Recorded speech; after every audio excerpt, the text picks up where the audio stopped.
racing, jumps quick out of the gate is Classical Beat, moving upon the outside, now is Gidget's Treasure, next on line is Sobrang Class, then followed over by Pambihira, Adhika in, and Mirabal is running by the rail, and going along for the first turn, we have Gidget's Treasure by about 2 lengths, right behind in second is Classical Beat, racing in third is Pambihira, so Blancas comes next, then on the outside is Adhika in, while Mirabal is still racing in less half-mile distance they traveled. We have Gidget's Treasure by over the head, and on the outside Classical Beat, 4 lengths further back in third comes Pambihira, Adhika in is down on the inside, Sobrang Class, then comes Mirabal, inside the Tres Octavo, we have Classical Beat moving upon the outside by over the nose, down on the inside is Gidget's Treasure,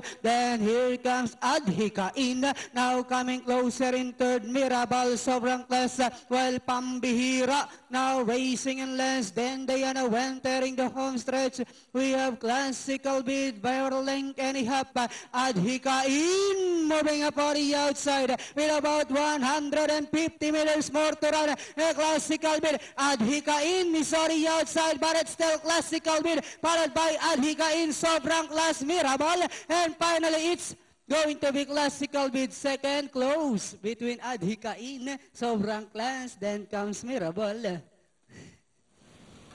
Sir, Classical Beat 1532 datingan natin.